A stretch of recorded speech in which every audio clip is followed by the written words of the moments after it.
All right, so as you already know, it's good to see the fuller audience today. We have a guest speaker. He's familiar to most of you, Shah Steiner. But before then, we usually go through a review.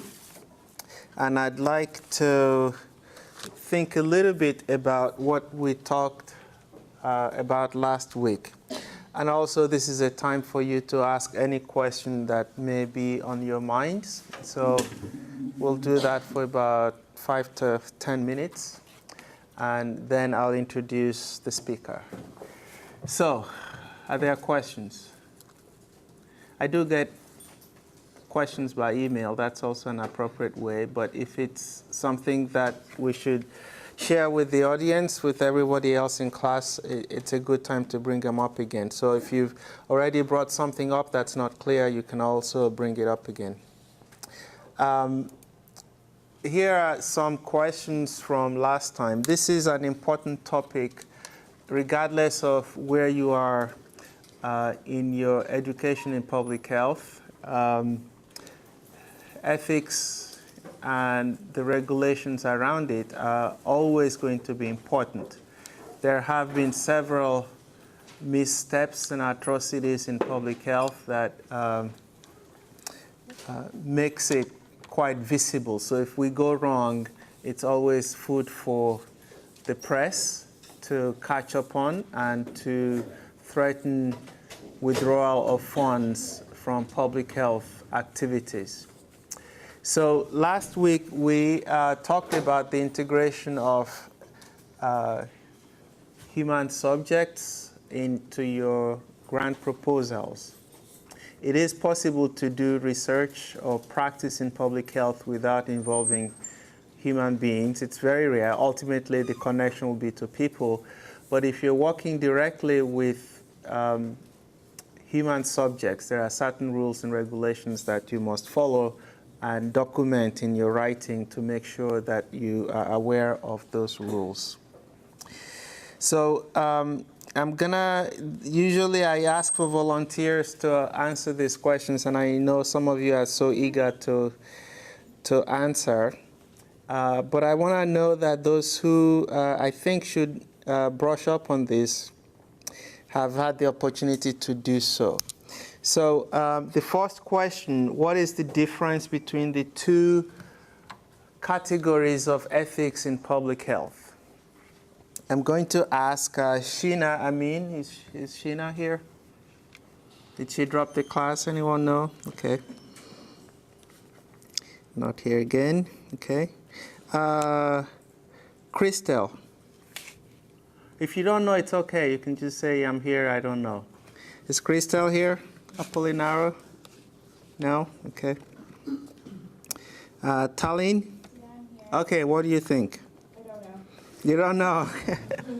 All right. We'll keep going until we find somebody who knows. Okay, somebody who was here, Brenda. Brenda Aguirre? Yeah, do you remember? I don't remember. You don't? Oh, that's too bad. Jenny Alvarez, you know? No. No? Well, yeah, try. Trial is always a good thing.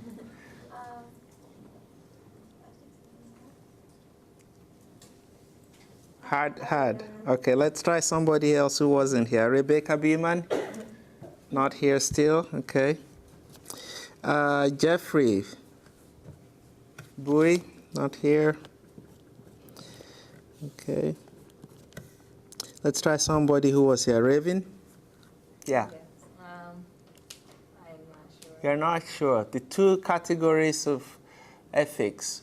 So we called one aspirational codes. Does that ring a bell?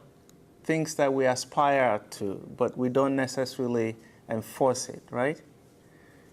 And we also have enforceable codes, which means if you break those codes, you face penalties. So we have codes of conduct. Okay, those are, if you walk here, you have to abide by these codes of conduct.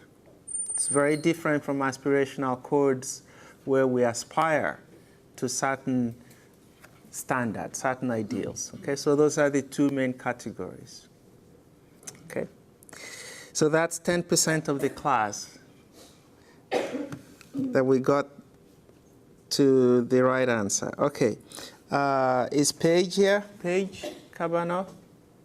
No? Okay. Victoria Casas? Okay, let's try the second question.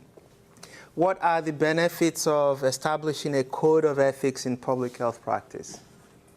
Why would we want these codes, whether they're aspirational or codes of conduct? Make sure that there's fairness and all ethnicities and being taken care of equally as far as what is needed for them. Yeah, you just recited one of the aspirational codes. We try to be fair to all groups and ethnicities, and we're inclusive. But that doesn't explain why we need these codes as a generic way to practice public health. If you enter your public health agency where you do your practicum, sometimes they have posters on the wall about, shirts and shoes required, but not necessarily. But they have some things. We value honesty, we value fairness.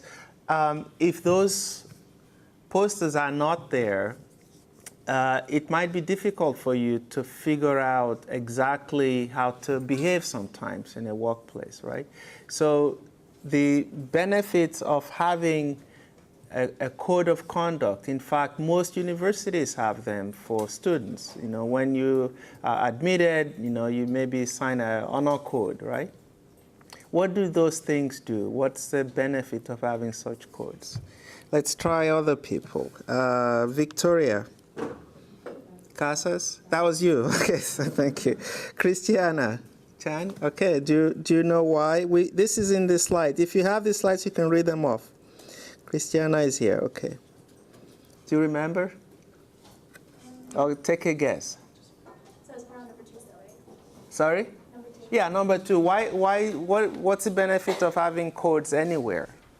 Not specifically what the codes are, but what's the benefit of having a honor code for UCI, for example? It's like a standard. Right.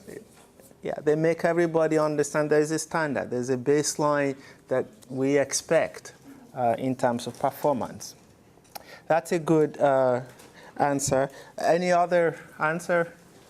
There are, yeah. Kind of like to ensure safety and security Of the workforce, right? Now remind me your name again. Cecile Tran. Thank you, Cecile. So we'll skip you when we get there. Okay. All right.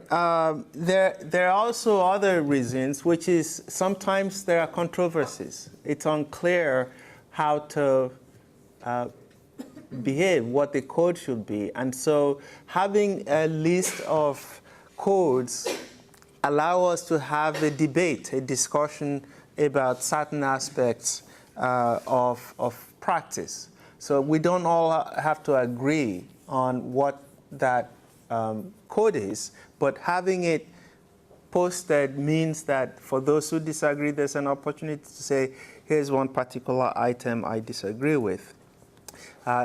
Talking about ethics and research, we discussed the differences of opinion, for example, between the state of California, where we allow research on certain kinds of embryonic stem cells, and the federal government that does not allow that, based on differences of opinion about what that means to experiment with this embryonic tissue. And there's a vigorous debate about it. It doesn't mean that we can't get along, but having that encoded in law becomes very important, because under certain conditions you could go to jail if you get federal funds and you use it for a purpose that's not allowable, for example, or at least get sanctioned.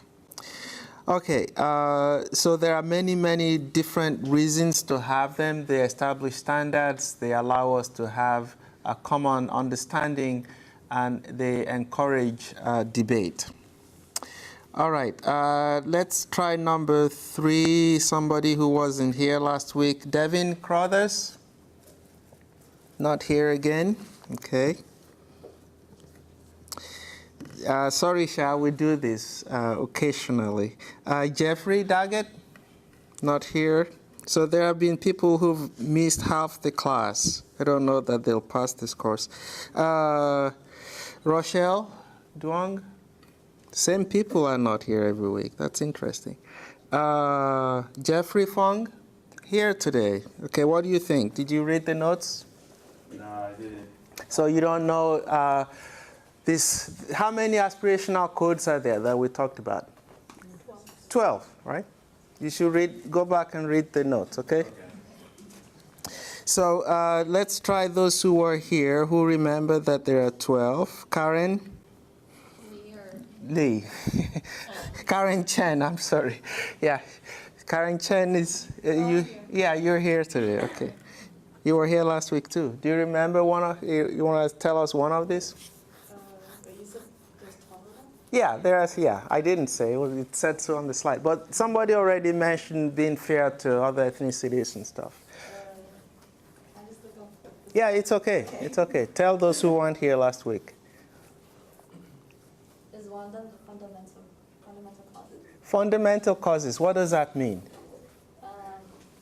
If you, yeah, go ahead. Health should address the fundamental causes of disease and requirements for health, aiming to prevent adverse health outcomes. Okay, so what does that mean to you?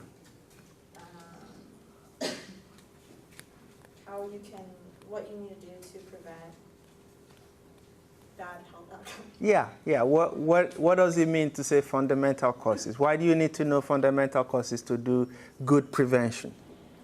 So you know, so you have a good guideline.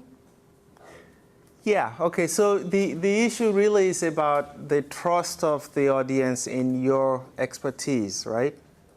So as you know, not just in public health, in medicine and some other fields, pharmacy, for example, if you sell something that turns out to be wrong, if you tell people behave this way because that's going to be good for you, and then it turns out that you're wrong, you almost forever lose credibility.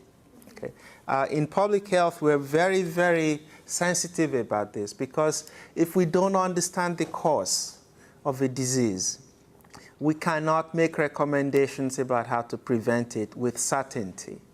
And so it's unethical to go out and sell snake oil that cures all diseases, right? Because that violates that ethical code that if you don't know, not all diseases have the same course, and so you can't possibly have the same treatment or the same prevention for every disease. And yet in our world today, there are many fake treatments and medications and therapies and preventive strategies that don't work, right? So that's a very, very important code. Okay, let's see who else was here who could remember this. Soham? Yeah, you remember any other? I don't remember any of the other ones. Okay. Tina, do you remember? Is Tina here? Yeah. Sorry?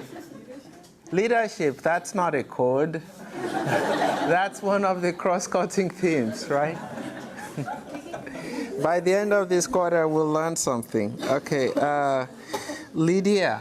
Oh. Yeah. One of them is community health, in which the study should benefit the community, and they should be able to have input in.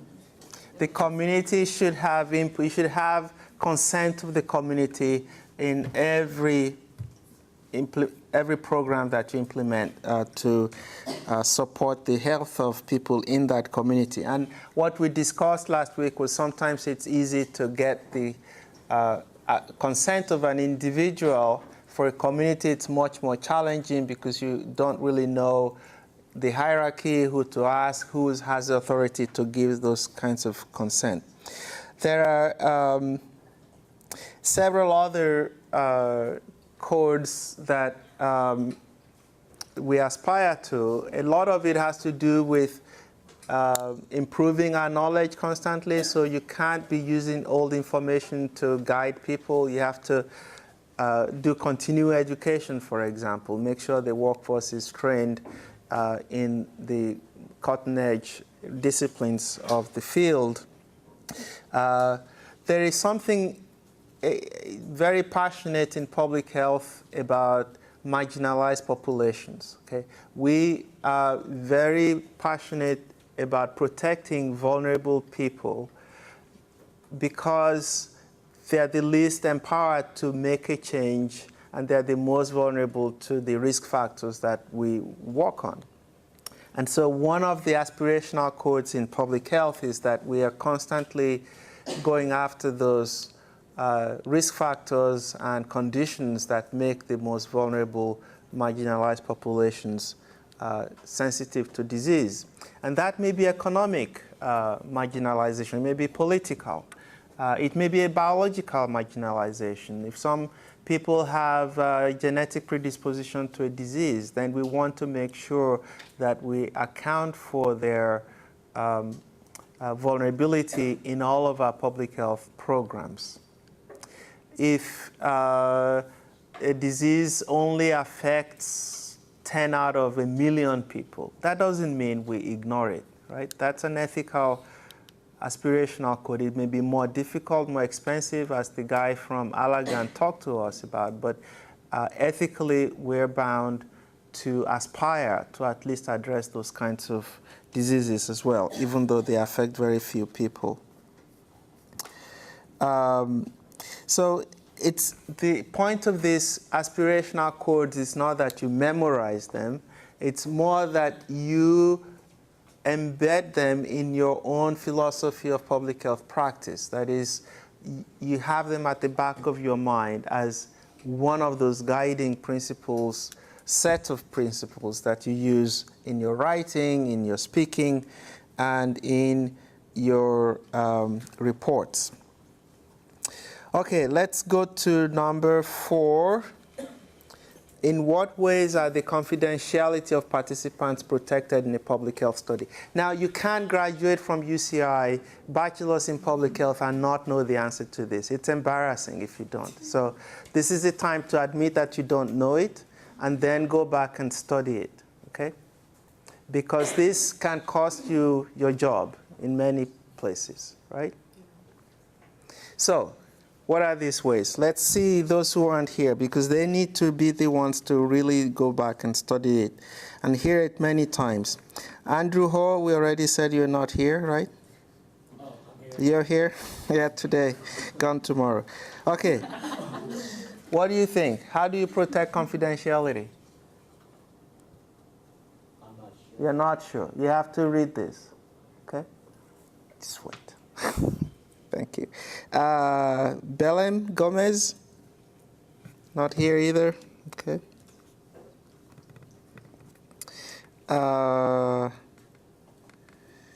Let's see. Joanna Huang, not here. Maybe there's a parallel universe that I'm. Nika Kanani. Where these people go to class. Here. You're here. Okay, good. What do you think? If you Just guess. Since you weren't here, you may not have seen the slides. But how do you protect confidentiality?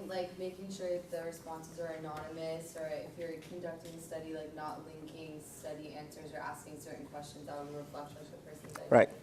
So we talked a lot about identifying information. You want to add to that? Yeah, because I know, like, when you're doing, like, research studies or from the hospital, it's called, like, HIPAA. So Yeah. where they, you protect any medical information or personal information that could identify the subject, and the only people that can access it to it is, like, medical staff in order to do their job. Right. So either you don't collect identifying information, or when you do, you have to make sure that it's protected physically. Put it in a computer with password, and that computer has to be in a room that's locked. And sometimes you do what we call scrubbing the data. That is, you collect all of the identifying information, you do your research, and then you scrub all of those identifying information. Or you you use codes. So instead of using people's names, you use numbers. Instead of using their addresses, you use an alphanumeric pattern to identify them, or GIS. Yes? Wait, did you call my name? If you tell me your name, I can tell you if I did. I What? don't know, because it sounded like my name. No? Which one? The last name D-L-A-N, no? Last name what? D-L-A-N. I probably did, because we're past D's. It doesn't matter. Don't worry about it. But were you sleeping? I mean, what happened? Oh, no, you said it weirdly. Too quickly. I didn't. I didn't pronounce it well. All right. Okay. Tell us any answer to these questions. Number 4. Number 4. What do you think? Yeah. It's like if you release information that from the participant, then it might be like incriminating evidence against them, and they would be discriminated against. Yeah, I mean, that is a reason for protecting the confidentiality of participants. It's like saying what's the worst that could happen. The worst that could happen for most people is that somehow they lose their job. Okay, so. And this is nothing new. There was a time in this country when if you were to have any indication of having mental illness, it's actually we're not completely past that stage. It's such stigma that people become ostracized. It could be HIV, it could be mental health issue, that people become ostracized by society at work. In the 1970s, African Americans who, even if it's just known that they carry the sickle cell trait, they're not sicklers, they lost their jobs as flight attendants because the administration of the airlines somehow thought that they would not be able to perform that job well, even though it had no biochemical basis whatsoever. So the stigma is one thing that could make people completely vulnerable to that lack of confidentiality. Sometimes it's about insurance. There are many, I mean, it's getting better with the Affordable Care Act, but there are many situations in the past where knowledge of pre-existing condition made you not eligible for insurance. And people had the right to keep that information to themselves. But if you're in a study where that's broadcast, then that's not necessarily helpful. Okay, let's think about number 5. What are the categories of human subjects research reviewed by the Institutional Review Board that we call the IRB? Again, this is something you must know. Is Nika here? Kanani? No? Yeah? Oh, you already did. Okay, yeah. Prachi, Karande, Andrew Kim. There is a parallel universe. Seyoung Kim? Oh, you're here today. Okay. What do you think? I don't know. You don't know. So go study this. It's embarrassing to graduate without knowing this, okay? It's really important. I mean, more than the course, more than getting a grade in the course, okay? Kelly Law? Not here. Natasha Lee? Here, Okay, what do you think? there's expedited review. Okay? It's the fastest. What does that mean? It's the fastest form. Yeah, it's expedited. Yeah. Fastest form is submit an RRB, and it doesn't have any, for example, it doesn't have any personal information of participants. Right. If you go to the review. Like you're observing people. Yeah, it's a survey to start Right. your studies. They do an anonymous survey, right? Okay. Isn't that exempt? Oh, yeah, you said expedited, right? Yeah, Yeah, exempt is the anonymous survey, and you're not collecting information that could identify them. That's exempt category. So since you know expedited, tell us. Oh, expedited is kind of like the middle ground where, like either hair samples or saliva or those kind of contents are being taken, as well as personal identifying information. Yeah. It's kind of the middle ground. It is middle ground. You're right, but there is a key what, so if you're collecting blood, saliva, hair, It's anonymous. it doesn't have to be anonymous. I mean, you should have plans to protect the confidentiality. But Do you need a safety protocol for that? yeah, you would need a safety protocol for that. It's only expedited if they're healthy subjects, all right? So if they're sick, then because more things could go wrong, and then that would be full review, okay? So the third category, as we just gave out, is full review. All right. So what is this institutional review board that we referred to? If you were to give, if somebody outside the university or at your public health agency asks, oh, we're writing this grant proposal, we'd like to submit it to NIH for funding, and they say something about institutional review board, what would you say that means? Helen Liu. Yeah. It's, the review board just makes sure that your research is ethically sound if you're using human subjects and it's in their best interest. Okay, so who's on the board? So it's a 5-member committee from Mhm. different areas of public health. It doesn't have to be public health, but typically, they're from different disciplines. For example, some do social sciences research, some do natural sciences research, some do animal research. There's another board for animal studies, but and then sometimes you have a member who is not affiliated with that institution to make sure that things are done fairly and not in any bias form to protect the institution from liability. And there was a question from somebody about whether public health agencies that, for example, the Practicum sites have to also abide by this. And the answer was that if they're trying to get grants from the federal government, that they have to. And sometimes they do that by affiliating with institutions like UC Irvine that already have an established institutional review board. However, if you have your own money, you are not applying for grants from anybody, you're a billionaire and you want to sponsor a research project, do you have to go through IRB? No? She says no. But you can't publish. But you, precisely. So people do all kinds of things in their basements, and there's no way for us to know. But as soon as they want to publish, that's when the law kicks in. Okay? I'm not going to ask you to memorize the Code of Federal Regulations that governs all of this, but it's important that you kind of know that this is a code of conduct that is federal law. And within that code, within the Code of Federal Regulation, there is a definition of what research is. And it doesn't govern what goes on in your basement, right? So why is that? What's the difference between, what is the formal definition of research that makes it liable to the definition of the federal government? What is it about research?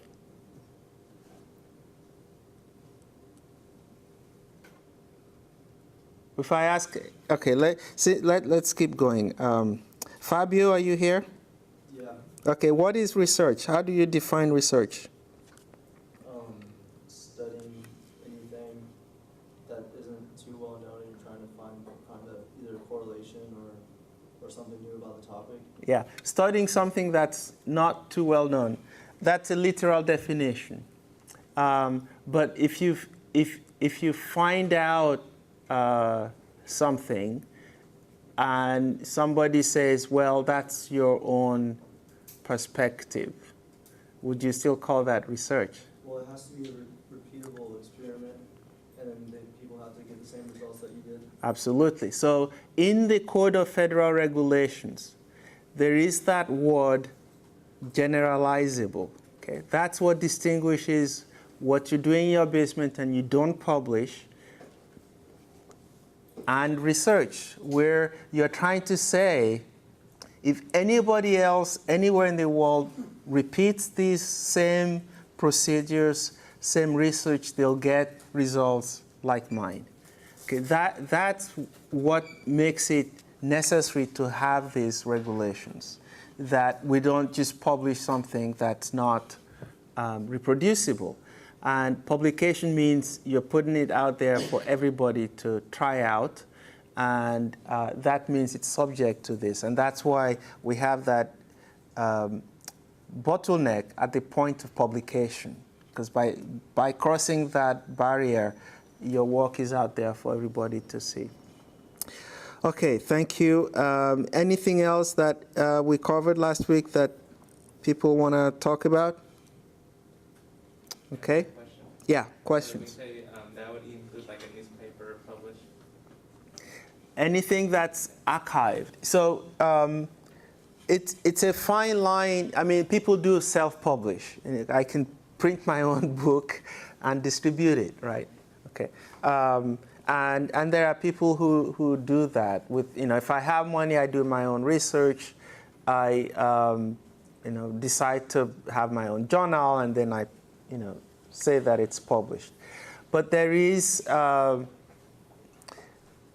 also the Library of Congress, okay, that assigns numbers to every recognized publication. ISBN number, for example, for books and journals.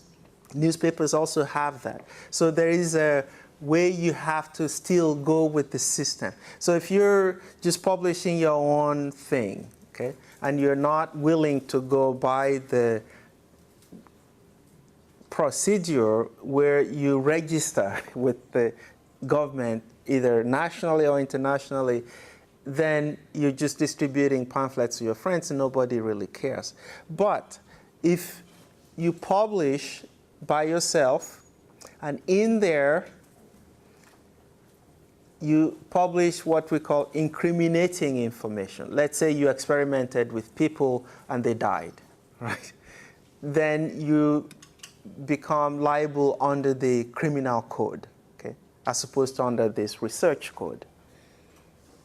But how you define that is up to the state that you live. So in some states, if you experiment with certain kinds of animals, like torture dogs, you may go to jail, right? So those are regulated at the state level, but it's under the criminal law.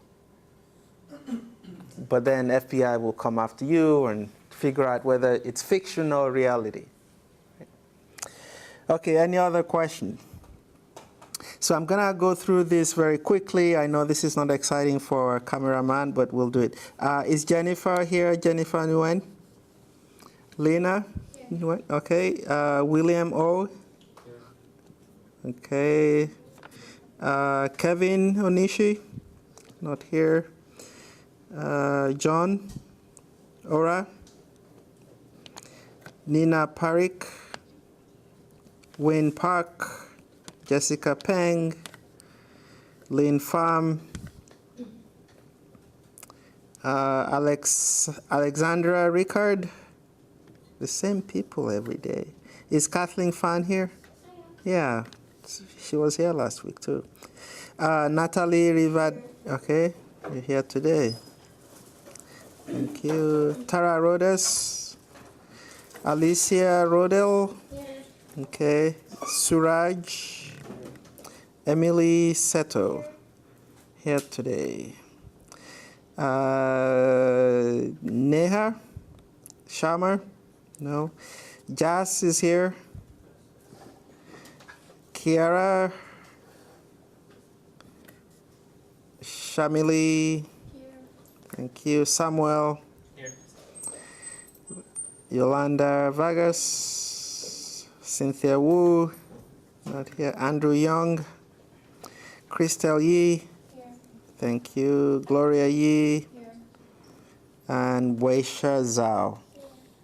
So Weisha, what happened this week at your practicum site? I think I got skipped. Can I join? It's all right. I wasn't calling everybody. I know you're here. Okay. Weisha, what happened? Just as always, Did- I help because my practicum site is at the UCI Early Childhood Education Center. Yeah. And I just help the teachers to supervise the kids and make sure that they're safe. Okay. I've called on you before, right, to say this in class? Yeah. Okay. Who have I not called to say something about their practicum site? Okay. Tell us your name and tell us what. My name is Victoria. My practicum site is Ogunseitan. Uh-huh. UCI Center. And, well, there's a range of activities that you can do, but for the most part, you just help supervise the children during free play, make sure that there's like good social behavior going on too with other students, and just clean up before lunch, after lunch, and just helping through like activity to activity, making sure everything goes smoothly. And you've interviewed your supervisor and you've turned in the Yes. document. Who's your supervisor? When What do you know? What degrees? well, I believe she went back to school for her master's in psychology. Uh-huh. And- Clinical psychology, probably. Pardon me? Clinical psychology? Oh, she didn't. Probably. Yeah. I'm not sure, but yeah, she said it was just a process of figuring out where she really wanted to be, and she just happened to do children education after wanting to go more like clinical and do like pediatrics. And then Right. trying to do that. Okay. Anyone else? Sorry, tell me your name again. She already spaced out. It's all right. Anybody else? Anyone else? Okay. I'm from the Work Life and Wellness Department. Oh yeah, we haven't heard from there. Tell me your name. Gloria, and Okay. then we weren't here last week because we had to work. Yeah, you did email me. Those who emailed me, it's okay. I mark it down. So yeah, but we had your preceptor here. Yeah, she explained as well. Anyone else who wants to let us hear their voices? Okay, thank you very much. So, writing is hard, and that's why we have experts to guide us. I am delighted to reintroduce you to Mr. Shah Steiner. He's a Master's in Public Health, Master of Public Health degree student here at UC Irvine. So I've known him for about 2 years since he applied to our program. We start digging around on them. But his emphasis is in social cultural diversity and health. And he got his degree in cognitive psychology here at UC Irvine. And he was top of his class. This was in 2011. After graduating, he's so much liked school that he got additional associate degrees in biology and chemistry. I think that may make you guess that he wants to be a physician someday. So to support his training in cognitive psychology, those degrees in biology and chemistry will certainly help. He's interested in health behavior and disease prevention and how to reduce health disparities. He hopes to continue advancing his education by pursuing a medical degree so that he can provide medical care to underserved populations. While he's waiting for medical school, he's already done a lot. He's an emergency medical technician, I think, with the Newport Beach Fire Department. Yeah, okay. And he's, I think last quarter, I taught a class in social cultural diversity and health emphasis area where we brought a lot of people from different backgrounds and expertise to class to talk about disparities in healthcare. And he was in that class, and I really appreciated his input into the discussion. On Monday, we have a seminar about disparities in health in the Appalachian Mountains. I think it'll be very interesting. I'm sorry you probably won't be able to come, but we do videotape it. and you will be able to watch it. But today he's guided most of you about writing. I've read several papers from him through my graduate classes in the fall quarter and last quarter, so I know that he knows what he's talking about. The point of going through writing, even though it's difficult, is that it is the only way we know to communicate effectively, to inform, empower, and to influence people in ways that we want them to be. So I'm going to have him. Please give a good round of applause to him because he was here on time and all that. So thank you. Okay. All right. Thank you. Maybe I'll steal the mic. Oh, yeah.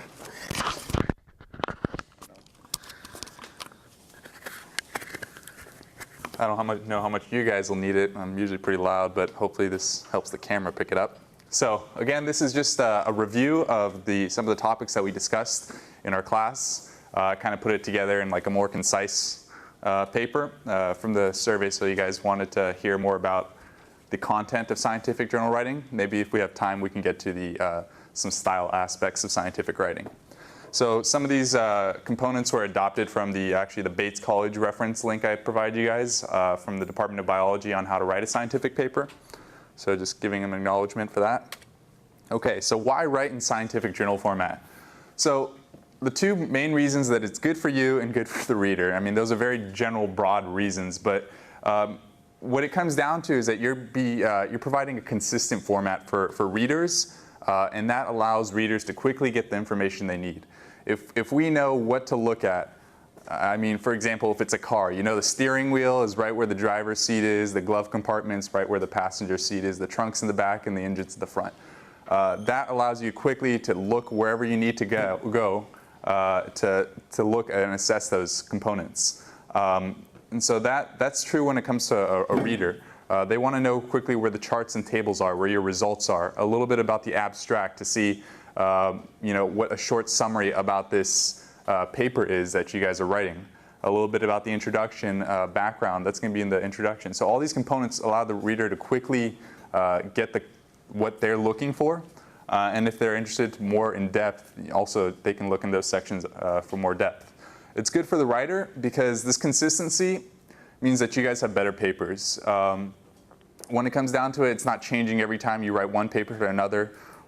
When you're writing scientific papers, I know this class has gone through a number of different types of papers, but for scientific papers, it provides you consistency. You know to write your abstract, you know to write your introduction, your methods, your results, and because that you know what each component is, it'll take you less time in the end if you actually are following some sort of rubric or some sort of guide on how to write this. And then also for the writer, it's important because if you want to ever publish your work, you're going to need to have it in some sort of scientific format, scientific journal format specifically, because they're all expecting it to flow in the way that is common among scientific journals. Okay, with that being said, here are the sections of the paper. This was, you can't see the reference there, but it's from the Department of Biology at Bates College. So in a nutshell, what did I do in a nutshell? That's the abstract. What's the problem? That's the introduction. How did I solve the problem? That's the materials and methods. What did I find out? The results. What does it mean? The discussion. Who helped me? It's an optional acknowledgments. And whose work did I refer to? Literature cited. And then if you're publishing a paper that might have appendices, that would be in the back there. So if you'll notice, is like kind of like an hourglass shape to the right of this table that I put in. And what that essentially is the overview framework of how your paper looks. You're starting off very broad at the top. Your introduction is a broad background, and then you're focusing more in through your methods, your results. But then at the end, you're going to broaden it up again. How is this applicable? How is this useful in the research world? So we're going to go into each one of the components, the main components. But before we do, let me get through the title. So a lot of you guys have different titles, and that's fine. You guys come from different backgrounds, different high school teachers, and but here are some general title and author styles. So the general scientific title would be bolded, centered, 2 spaces, and then your name, or whoever's written the paper, and your affiliation. APA format's a little different. There's always going to be double spacing everywhere throughout the paper, so you have a title, double space, then here's your name, and then double space is your affiliation. What you guys are mostly familiar with, which again, depending on your teacher, it's fine, is MLA, where you have your name in the top left, your professor, your class, and then the title centered. And again, these are all fine for class, but when you're publishing something, depending where you publish, your journal is going to require some sort of specific content style. So it might be APA, it might be a general scientific format. And it's good to keep that in mind, but for yourself to be consistent with at least one of these formats. Stick to a format, not random, because people are really familiar with generals, APA, MLA. I mean, even when it comes to the rest of your paper, just try to stick to a format. Okay, so here's the abstract. This was taken out of a guide provided by Taylor, 2008. That was from a college provided. It's also in the link in the back. So anyways, here's, for a research paper, your abstract is actually quite detailed. Like I said, it's an overview of everything you guys are doing. It's a snapshot in a nutshell of what you did. So you have a purpose. Why did you do it? Your methods, your results, your conclusions, and your relevance. So this is actually quite detailed. So your methods are providing how many people you guys are studying, what kind of studying techniques you're doing, the results, what did you find, your conclusions. I mean, these are all more detailed than you guys might be used to when you're thinking of an abstract. Essentially, you should be able to tell everything that what happened in the study. Not absolutely everything, but the majority of what happened in the study, how it was done, what the population was in the abstract. And the importance of the abstract, again, a review from what I said before, is that this is what will capture your audience. Either someone's going to read the abstract or the keywords or the title, and they're going to say, I like this, I'm going to continue reading it, or I'm not going to continue reading it. I'm sure most of you guys do the same thing when you guys are looking up research papers. You see the title and the abstract. Maybe you guys don't even go into the paper because you know what, the abstract told you everything you need, but that's an important component. The abstract told you everything you need, so you didn't actually need to read the paper. So that's why an abstract's super important, and if you guys were interested, you can continue reading it. So this is a methods paper abstract. The reason I put this up is because it's similar to a grant proposal abstract, I feel. It provides, the name in this situation, it's not necessarily a method name, but what you guys are proposing to do. I'd say from here down is similar to an abstract proposal, where the purpose, you're giving a purpose for why this grant needs to be funded. You've got features, so the features would be what's unique to your study. Why is your grant unusual compared to what's been done before? Why do we need to be funding some sort of different type of research or a new program that, so the features that are essentially unique to that. The relevance, so why is this needed? So it's kind of like the significance of kind of relates to purpose. You might want to relate that to it, but relevance is essentially why is this method needed? So why do we need to do this grant research? Tests, how was it tested? So this would be the methods and the evaluation. So what do you propose your hypothesis? So I mean, it's not the exact same. Obviously, a methods is different than a grant paper, but evaluation might be your hypothesis, what you expect to gain. Tests are your methods, but it's just a different way to look at a different type of abstract. Okay, so here's your introduction. So introduction is not a huge review of everything known about this one field. It's a specific review of relevant information. And what that means is that you could provide a general problem, a general overview of the problem, but that's not going to be the extent of the introduction. The introduction is a focus on your study and introducing your study, not introducing the disease. So you introduce the study through, introduce the disease through a literature review, and theories are used to help bring down specificity to your study. So now you're making it from a general problem, maybe it's cancer, to the specific problem of lung cancer among teens. And theories, you might use stages of change as your theory and explain that and how it relates. And maybe studies that have been done based on that theory. So the study purpose, so this is going to, again, it's narrowing. As you see in the top right there, you got that hourglass shape. we're going from that broad general problem, we're focusing it down. Now you got to the study purpose, what you hope to accomplish. This needs to be made clear, because the abstract, maybe you provide a little snippet of that, but here's where we need to know, why are we doing this study? Why should we fund this study? If it's a grant, or why did you do this study? Why do I care to read this study if it's actually been done? So what is the purpose? What do you actually hope to gain? And then at the end there, whether it's a grant or a study that you've already done, you want to mention your hypothesis, what you guys expected. And this hypothesis, again, is based on a theory or background information that you researched, and will essentially put the framework of what we're going to be getting into in the next section. Before we get to that, though, the public health statement of need, this is kind of specific to public health.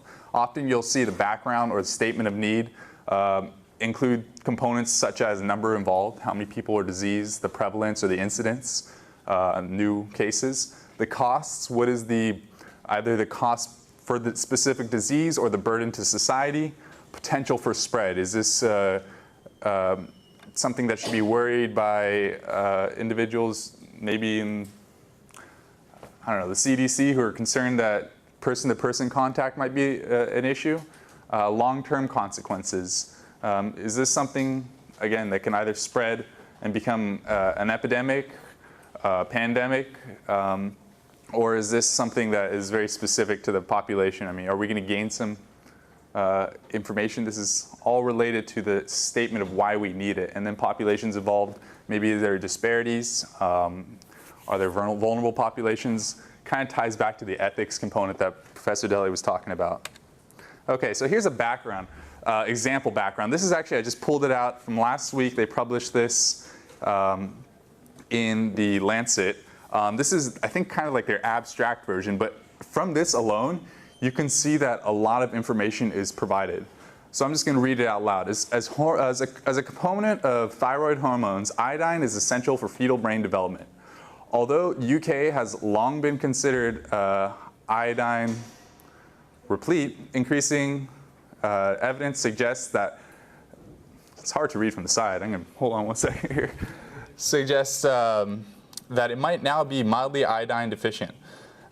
We assessed whether mild iodine deficiency during early pregnancy was associated with an adverse effect on child cognitive development. So just from this alone, we're given a background of what iodine is, why it's essential, why we need to study this, what some background information is about UK and iodine and its effects, the purpose of this study, which might be the outcome effects of iodine deficiency in pregnancy, and what they hypothesize, or what in addition to the potential gains, what they hypothesize is that there might be a relationship between early pregnancy and iodine deficiency in cognitive development. I mean, just in three sentences, you provided essentially everything that was needed in that introduction, with less detail, of course, because this, I think, was from the abstract. But you can see the types of information that are expected a reader is expected to get from your introduction. Okay, so let's move into the methods section, narrowing down on that hourglass.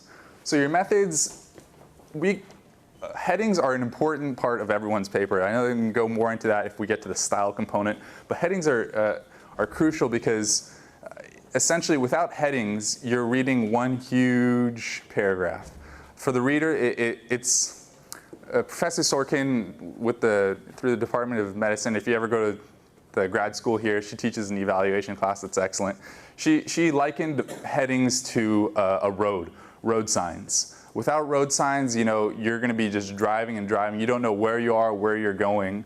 And I mean, for readers, you can kind of fall asleep if you don't know what's going on without headings. So these are possible headings that you guys can use for your methods section. They're actually common headings: study population, the experimental design, the procedures, and the analysis. So the methods section is broken down into these sections, subsections. And so for the study population, you want to include things like size, sampling, how you sample your population, if it's random sampling or convenience sampling, those kinds of things. Recruitment, characteristics of your population, that they're guys or they're girls or they're young or they're old. All these things should be addressed with your methods, study population section. Experimental design, so your research design. Are you doing a case control, a cohort, an ecological study, a randomized controlled trial? All these components need to be identified. What variables are you measuring? What type of measurements are you doing? What are you trying to alter? The experimental design has that part and more in it. The procedures is mostly the details for how you replicate this. Like I said, that if anyone picks up either if it's a grant proposal or a research design, the idea of the methods section is that they're able to replicate your study. Generalizability, remember that? Replicability. This is all important. This is all what science is about. Science is founded on being able to reproduce results. And without a good method section, you're not going to be able to reproduce the results if you pick up someone else's poorly written method section. So the analysis, that's the last part. So analysis is also crucial to include, because how are you going to figure out what everything you did was, if it made significance, a significant change or not? How are you going to figure out if your study made an effect or not? So analysis includes stuff like the analysis software. Real common ones are SAS or RCode or SPSS or Stata. If you're ever going to go into further epidemiological studies, you probably want to pick up one of these. SAS is really important, so I don't know if you guys want to write that down. Analysis software, so descriptive statistics, like your mean, your standard deviation, your confidence intervals, your statistical techniques. These are all things that you're going to consider in your analysis. But really, it gets down to when you produce the results section. This is where all those analysis components are actually shown. So the results, the results section is really probably either that or the methods section are your most specific sections. Because if someone picks up the results sections, it's kind of like, it's a little more difficult to understand where they're at because it's so narrow. Now the important part about the results section is, this is I liken it to like your artwork section. This is how you produce beautiful tables and figures and whatever, so that the reader can have some eye candy and see, okay, these were the results, this is what happened. They're supposed to be clear, complete, accurately labeled, so make sure you label your tables and that you have your descriptors all put in those tables. So, and an important part, again, is to avoid duplicating information for your tables. You don't need to verbally or textually write out the contents of those tables. If you need to write something on how to explain them, that's fine. But for the most part, it's just providing the tables, how to read the tables if necessary, and it's a neutral description. That's also key. Interpretation is left for this next section, discussion. So this is where you interpret your results. This is getting back out to the broad. The interpretation, now this is where you determine, is this something that's significant? Are these results significant? You're discussing this, the results, meaningful. A lot of the time people say significance overused in research, so maybe use the word meaningful. Are these meaningful results? And that could be done through your knowledge in statistical analysis or biostats course or an epi course. And then relations to other studies. How does this study, again, panning out to the broad of that hourglass, how does this relate to other findings? Is it agreed? Is it disagreed? Does it pose new questions? And how does it relate to the purpose of your study? These two might be switched to make it more hourglass, but how does it relate to the purpose of your study? Is the hypothesis accepted? Is it rejected? And then finally, the impact of the research. So what kind of future directions do you get from this? If it disagrees with research, or if it produces some new information that we didn't know, again, this is the future impact of research. When Professor Dele was asking, what is the meaning of research? One of the important parts about research is that it furthers the knowledge of people in academia, people who are practicing or people who are researching. And that impact of your research should be clearly identified so that people can take your results and either translate it into practice or continue on that research and find more, learn more. Okay, so that's more resources. This was all on your links in the Piazza if you guys want to go through this. That top one, Harvard School of Public Health writing links, they have some great links. And they can definitely steer you in the right direction if you have questions about that. So it looks like it didn't take up as much as I expected, but I can provide another one on style if you guys want, if we have time. Yeah, I will give an example of a paper that consumed me over the weekend. Okay. To illustrate the technical peer-reviewed journal writing. But there are questions about what he presented. I have a question. I don't know who it's for, because Professor Dele has more experience with this. I just have a question about whether or not in research publications there's like a bias towards publishing more articles that have a hypothesis that was Confirmed? confirmed. Yeah. There actually there is a lot more research out there of hypotheses. I don't know, do you want to answer this or do you want me to answer it? No, go ahead. Okay. There's a lot more research out there with hypotheses that have been confirmed, which begs the question of if you guys are ever looking at p-values, let me throw something up,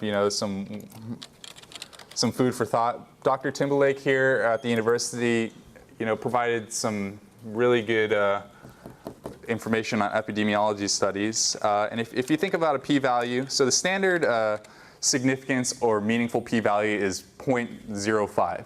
So that means in essentially what that translates to is that in a normal study, or in a normal, in the general population, what is the likelihood that we will see this result? Kind of. Maybe twist words on it. What is the likelihood that we see this hypothesis or these results, whatever. But the point is 0.05 is essentially 1 out of 20. So you've got 1 out of 20 times you're going to see something this significant. So in other words, 19 out of 20 times you're not going to see something this significant. Well, if 20 research studies were done and one of them happened to have the right results and that one gets published, I mean, it just gets you thinking, you know what, if 20 research studies get done and only maybe 1 out of those 20 gets, has meaningful effects, is it that this is significant, or is it that just the ones that show results are being published? Which is why it's kind of important to make sure that we're getting studies out there that have results that aren't along the hypothesis or that aren't considered significant. Because if we flood the journals with just stuff that are significant, you can see that those 19 out of 20 that showed something different weren't being published, and we don't actually know if significance is broadly defined as something that's in a journal or something that's actually being seen. Thank you. Okay. We're going to continue the discussion. I'm going to give an example. So most of us think when we get a job as a professor or something, you do your work during the week, you teach, and you go home, and life is good. But I spent this past weekend in a kind of marathon email exchange with people at the National Institutes of Health, because we published a paper this month that caught the eye of a congressperson. And we had acknowledged getting funding from NIH, and the congressperson called NIH and says, I want to know exactly how we supported this study. And so I got the call late on Friday from our program officer asking exactly, you can stay you have to go? You have class? Okay, thank you so much. Okay, so I'm just gonna give you an example of what he just talked about, and maybe an answer to the question about what kinds of studies are typically supported or published. So let me see if I can find that. Where's the search button on this? Oh.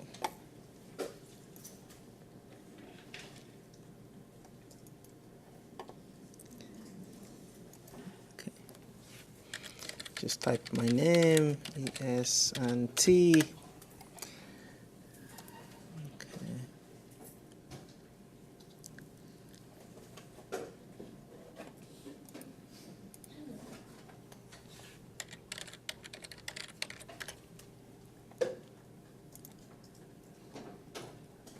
Okay.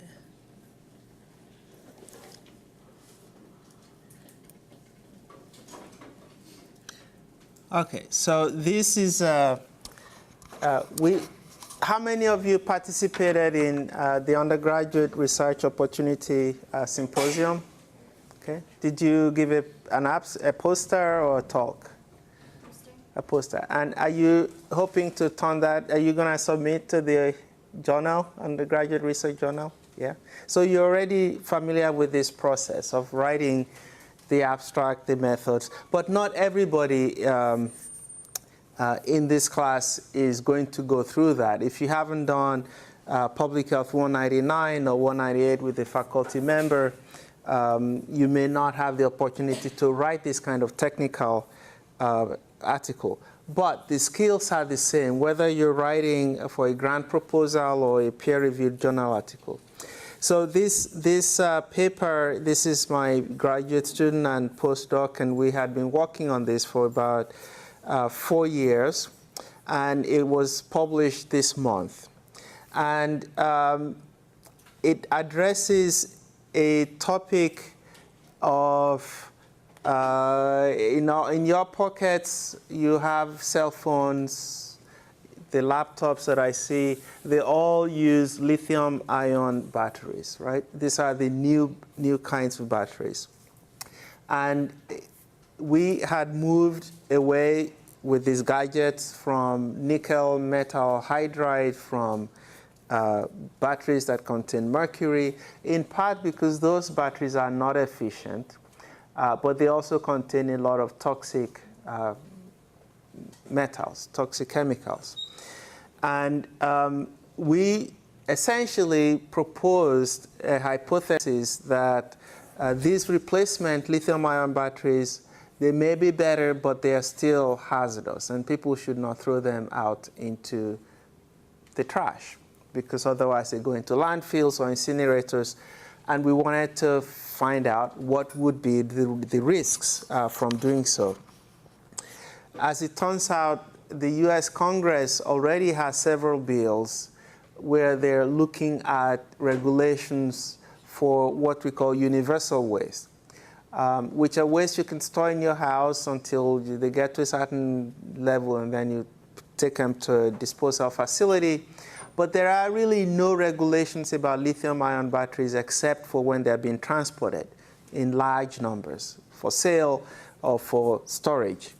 What should individuals do, like you and me, who have all of these phones, and the life expectancy of each battery, as you probably already know, is about 3 years, and most of us don't keep our phones that long. So ultimately, we have a large number of these batteries piling up and ending up in the environment. And so if you were to, the title is where you begin, to try and draw in the audience. What is the health effects? What are the environmental issues involved in electronic waste that's piling up all over the world? We don't say that we've demonstrated these effects. We use the word potential, and that's an actionable word to say that if we don't stop this problem now, it's going to grow big and become real.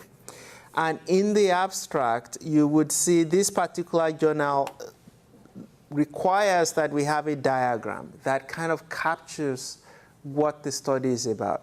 And so what we did was to compare the amount of metals that we know by regulation, this is environmental health, are going to make these products hazardous waste, how much of those metals they contain, and how much the rules are, the regulation. So for lead, which is a very toxic metal, lead causes learning disability, high blood pressure, kidney failure, all kinds of health effects. In the average battery that we tested, there are 33.1 milligrams per liter of leachate, whereas the rule says it shouldn't be more than 5. Chromium also causes skin problems, sometimes cancer. The rule says 5, we measured 6.14. Thallium, the rule says 7, we measured 7.86. Cobalt, the rule says 8,000, we measured 278,000. Copper, 2,500, we measured 52,000. Nickel, 2,000, we measured 29,600 milligrams per liter. So clearly, and you recognize this symbol, sigma. So we had replicates, we had to do statistical analysis for standard deviation around the mean to show that we are confident, as he was saying, 95% confidence level about this result. So if you do this study in China, in Brazil, in Massachusetts, you're very likely to get exactly the same range of data as we reported here. In the method section, in the introduction section, we said why this is an important problem. Essentially, we went through the same kind of topics that we've been talking about in class. What are the epidemiological issues about human exposure to all these toxic chemicals? What are the environmental health issues about disposal into landfills, incinerators versus recycling? What are the social and behavioral science issues about us wanting to carry all these portable electronics with us everywhere, more people having access to them and not having understanding about disposal of these gadgets? And what are the social and behavioral issues around people who work in factories to make these batteries and who work in recycling? We talked about the policy issues. There's hazardous waste regulation in the United States, which is different from the state of California and also different from international policies. And of course, we had to do good statistical sampling to make sure that our results are reproducible regardless of the brand of batteries that you buy. And a lot of that we put in the method section. In the materials and methods section, sample collection and preparation, just as it was mentioning, the assessment procedures for chemical leaching, and then we use models, numerical models, to think about the resource depletion, human toxicity, and toxicity to the ecosystem. Basically, this model says if you are exposed to the amount of chemicals that we measured, how many cases of cancer will we have? How many other cases of non-cancer health impacts are we going to have? And in the results section, we presented the tables. Some are very long, and we put them sideways, but that's the journal's preference. And basically, we reported on the numbers that we measured. We had studies on lithium ion, lithium polymer, and the smartphone, which is present in the iPhone type of batteries. So ultimately, the recommendation that we made in our conclusion, in our discussion section, was that currently we don't have a policy to guide people on how they dispose of these things, and the policy does not recognize lithium-ion batteries as hazardous waste. And so we recommended that Congress make a law to require that these things are labeled as hazardous waste, which will affect commerce. Each state will have to have various ways of collecting them and recycling them. Manufacturers will have to make sure that they design appropriately to remove or reduce the levels of those chemicals. And consumers may have to pay a little bit more. And that's why we got the call from Congress, or NIH got the call from Congress, because in the acknowledgement section, we got money from the National Science Foundation, and this is what caught the eye of the NIH, the National Center for Advancing Translational Sciences, the National Institute of Health. So the Congress people, they didn't tell us who they were, but they all probably like this study, but if you're pro-regulation, you would think differently about the outcome of this study versus if you're anti-regulation, pro-business, let's just push the technology forward, versus let's make sure people are not exposed to all these dangerous chemicals. So when you publish something, you're communicating not just to the academics who read this, but what happened was the journal decided that this topic was important enough and these results are important enough that they issued a press release. And that press release is what the Congress person saw. And the press release would be something that somebody in this class might read and write to the editor. So if you look at, let's see, if you just type in my name and then what we've been going through in class, go to Google News. You'll see, okay, this one is in French. Let me see. So this was happening all last week, and let's see. Okay, so these are 3 press releases on the article. More emphasis needed on risk. So when a congressperson sees this, it's like a call to action to them, and so they take it seriously. And the author of the press release worked with me for about 2 weeks trying to make sure we get the exact wording right, the meaning of the study, and what the call to action is, using the same strategies that we went through in class. And in the, the thesis, antithesis, and the synthesis type of strategy. And in the next couple of weeks, I'm sure there will be blogs and responses to this press release. Some people will like what we found and what we're recommending, and others will probably object to any further regulation, that people know what to do, or that the threat is not that serious, the risk to public health is not as great as we're making it to be. But that's the kind of dialogue that you can generate when you have good writing, beginning with doing a good study. But the beginning of this study actually started when we wrote the grant proposal, when we said to National Science Foundation and NIH that we want to do this study, give us money to do it.